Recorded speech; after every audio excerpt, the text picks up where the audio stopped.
सम्मेलनमा आउने मौका दिनुभयो, परमेश्वरको काम गर्ने मौका दिनुभयो। परमेश्वरलाई धन्यवाद चढाउँछु।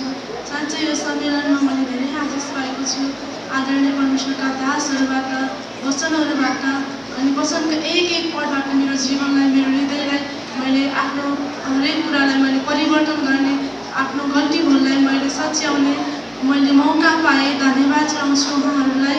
अनि साँच्चै यो वर्षमा मैले यहाँ नाच्न पनि मैले मौका पाएँ। म त्यो योग्यको होइन, तर पनि मलाई आदरणीय गुरुआमा गुरुबाले मलाई त्यो योग्यको हामीले बनाउनु भयो, अनि त्यो मौका दिनुभयो, दया गर्नुभयो, हामीलाई प्रेम गर्नुभयो र हामीले यस ठाउँमा परमेश्वरको काम गर्ने मौका पायौँ। परमेश्वरलाई धन्यवाद चढाउँछु।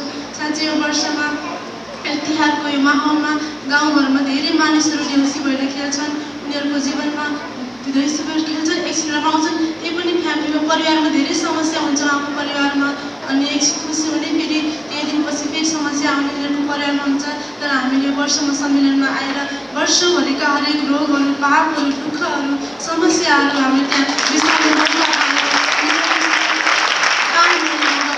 धेरै रोगी बिरामीको निम्ति प्रार्थना गर्ने मौका पायौँ। हामी आफै चङ्गाइ हुने मौका पायौँ, प्रस्ताव गर्ने मौका पायौँ। साँच्चै आदरणीय पास्टर रिगले भन्दै हुनुहुन्थ्यो, क्षमा दिनु र क्षमा लिनु कति असल कुरा हो। क्षमा दिनु भनेको हामीले आफैलाई स्वतन्त्र पार्नु हो, आफ्नो पापहरूलाई पनि पखाल्नु हो, र क्षमा लिनु भनेको हामीले आफूलाई वृद्धि गर्नु हो, आफ्नो गल्तीलाई सुधार्नु भनेर मैले त्यहाँ बुझेँ। र आफूलाई पनि मैले आफ्नो जीवनमा पनि त्यो लागू गरेँ, मैले त्यहाँ प्रस्ताव गरेँ। अनि वर्षभरि मलाई धेरै मानिसहरूले चित्त दुखाएका अनि मलाई रुवाएका मानिसहरूलाई मैले क्षमा दिएँ। र मैले पनि धेरैपटक अरूलाई जानेर नजानेर रुवाउँछु, अरूलाई चोट पुर्याउँछु। जस्तै आफ्नो आदरणीय अन्टी अङ्कललाई, आफ्नो पास्टरहरूलाई, आफ्नो आदरणीय गुरुआमा गुरुबालाई म धेरैपटक रुवाएको छु आज्ञा पालन नगरेर, धेरैपटक इमान्दार नभएर परमेश्वरको वचनहरू प्रार्थनाहरू नगरेर मैले पाप गरेको मैले त्यहाँ आफूलाई भेट्टाएँ र म त्यहाँ प्रस्ताव गर्ने मौका पाएँ र मैले आफूलाई त्यहाँ सुधार्ने मौका पाएँ। परमेश्वरलाई धेरै धेरै धन्यवाद चढाउँछु।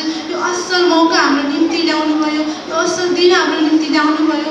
धन्यवाद परमेश्वर। 3 दिनको सम्मेलनमा मैले धेरै आशहरू पाएको छु। त्यो आशहरू मैले भनेर पनि भन्न सक्दिनँ, गरेर पनि गर्न सक्दिनँ, तर त्यो जीवनलाई मैले आफ्नो व्यवहारमा, आफ्नो हृदयमा मैले राखेको छु।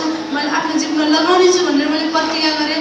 जब आदरणीय गुरुबाले अनि 25 वर्ष मुनिका अनि जति जवान हुनुहुन्छ अनि परमेश्वरको सेवाको निम्ति आफूलाई परमेश्वरमा उपलब्ध गराउनलाई जो तयार हुनुहुन्छ उहाँ आउनुहोस् अनि भनेर भन्नुभएको थियो। अनि त्यहाँ म पनि जाने मौका पाएँ र मैले भने परमेश्वर तपाईँको कामको निम्ति मलाई चलाउनु भएको होस्। म तपाईँको काम गर्ने व्यक्ति बन्ने हो, तपाईँको सेवा गर्ने व्यक्ति बन्ने हो।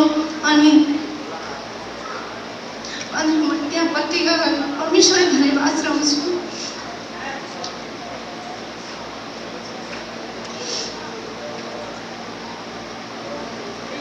धेरै धेरै धन्यवाद चढाउँछु। आमेन, हालेलुया।